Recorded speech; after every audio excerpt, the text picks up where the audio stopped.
Guree jaalallee isaatiif aayifoonii bite. Ashamaa akkam jirtu hordoftoonni Caaliitu bakka jirtanitti nageenyaaf jaalalli koo isin haa qaqqabu jechaa warreen mana koo faaraa taatan subscribe gochuun maatii ta'a. Maatiin koo immoo viidiyoo kana like gochuu hin dagatinaan isiniin jedha. Tole lammii Naayijeeriyaa kan ta'e yeroo ammaa miidiyaalee garaagaraa irratti kan dubbatamaa hedduu nama kofalchiisaa akkasumas illee nama gammachiisaa kan jiru lammiin Naayijeeriyaa tokko kalee isaa gurguruudhaan jaalallee isaatiin aayifoonii biteefii jira jechuudha.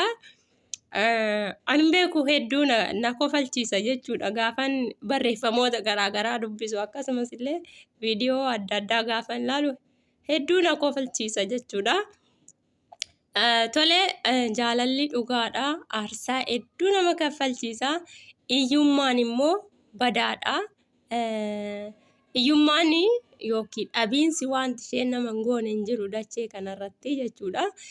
Mucaa kanarraa waan hubannu jaalalli dhugaan onnee isaa keessa jiraachuudhaafi garuu immoo wanta ishiidhaaf godhu wanta guddaa osoo barbaadu dhabiina isaa irraan kan ka'e wanti nan qaba jedhee ofitti amanu tokko kalee isaa qofa waan ta'eef kalee isaa kana aarsaa kan faluudhaan jaalallee isaatiif wanta ishiin barbaaddu ishii gammachiisu kana biteefii jira jechuudha.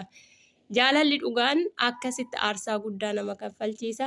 Aga lubbuu ofii dabarsanii kennanitti nama deemsisa jechuudha.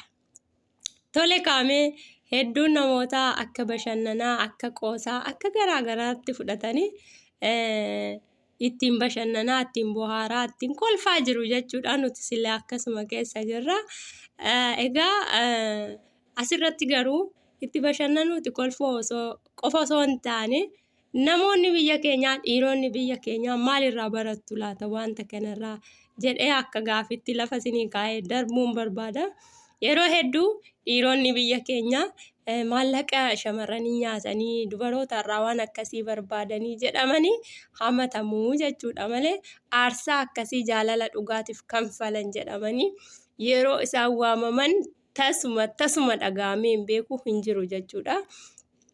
Kanaaf dhiironni biyya keenya onnee keessan baastanii gurgurtanii aayifoonii illee bituu baattanii onnee keessan dhugaa akkamitti shamarran isin jaalattu tokkoof kennuu akka dandeessan mucaa kanarraa barattan jedhee abdii nan qaba. Maaliif inni aarsaa lubbuu kaffaleera. Jaalala jechuun isa kana jechuudha. Dirqama lubbuu ofii walii dabarsuu osoo hin ta'in garuu dirqama jaalalli nama taasistu sana ba'eera jechuudha. Amma yaada isaatitti hedduun namoota tarii tuffachuu danda'u akkasuma godhe jechuu danda'u miti garuu inni dhugaadhaaf harka kennuu isaati. Aga dhugaaf jilbeeffate kanatti immoo dabarsee kennuu ni danda'a. Deebisee amma namoota baay'ee keessatti gaafii kan ta'u immoo osoo har'aan talli kun aayifoonii kana fudhatte innis kalee isaa kennee gattee too deemte wanti jedhamu wayii yaada namoota hedduu keessatti kan dhufudha. Garuu inni fudhattee deemuu yookiin dhiisuu ishee osoo hin ta'in kan isa gammachiisu jaalala dhugaatiif aarsaa kanfaluu qabu kanfaluu isaati jechuudha. Yeroo kalee isaa kana baasutti tarii lubbuun isaas darbuu dandeessi turteeyyuu garuu Waaqayyoon immoo abbaan jaalala dhugaa dabarsee waan nama hin kennineef innis jiraatee isheedhaaf kenneera jechuudha. Ani akka kootti hedduu na bohaarseera. Jaalalli dhugaan iddoo jiru yoomiyyuu ni jira. Warreen jaalalatti qoosaniif immoo barnoota addaa kennee ni darba jedhee abdiin qaba. Maammadoowwan biyya keenya kanarraa baradhaa.